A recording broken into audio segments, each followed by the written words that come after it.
Hello everyone, आज के editorial का टाइटल है seeking to secure and that is from 23 of September 2019 the Hindu newspaper.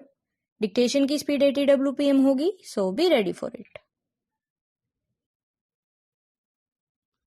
Ever since the center and the states passed the landmark legislation in 2016 adopting a single countrywide goods and services tax, the Federal Council that is tasked with overseeing all the regulatory aspects of the indirect tax has had its hands full, from recommending the rates that could apply to various products and services to deciding on what could be tax exempted.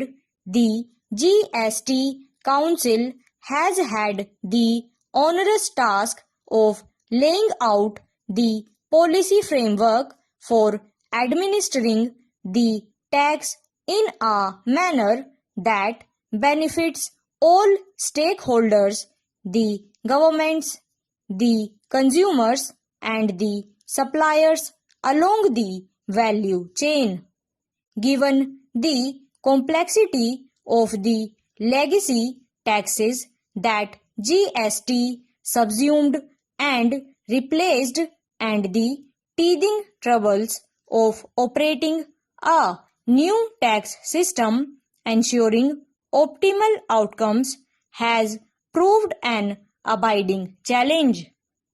A significant concern relates to the loopholes that unscrupulous operators have sought to exploit, whereby revenue that ought to have occurred to the center and the states has leaked, while allowing these elements to derive illicit profits. And the scale of some has been breathtaking.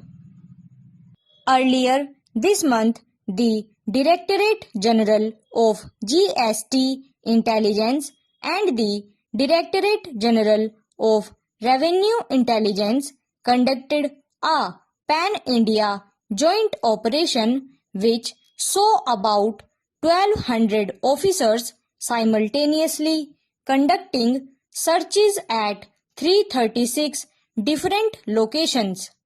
In the process, they unearthed a network of exporters and their suppliers who had connived to claim fraudulent refunds of integrated GST with more than rupees 470 crore of input tax credit availed, being based on non-existent entities or suppliers with fictitious addresses.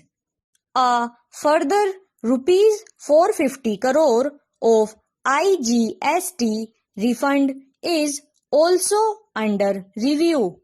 It is against the backdrop of such cases and the fact that frauds totaling up to a staggering rupees 45,682 crore have been detected since the rollout of the tax in July 2017, that the GST Council has decided in principle to recommend linking Aadhaar with registration of taxpayers. In its 37th meeting in Goa on Friday, the Council also agreed to appraise the possibility of making the biometrics-based unique identifier mandatory for claiming refunds.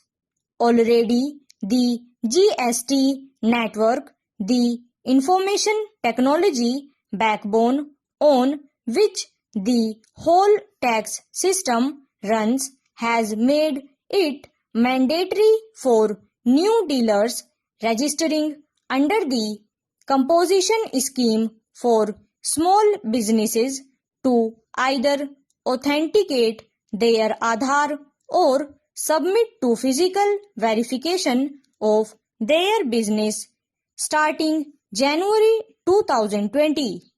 The Council too needs to follow the network's lead and move swiftly to recommend mandatory linking for refunds, especially since that has proved to be the main source of most frauds. In a becalmed economy, neither the center nor states can afford to forego even a rupee of revenue that is due to the public coffers.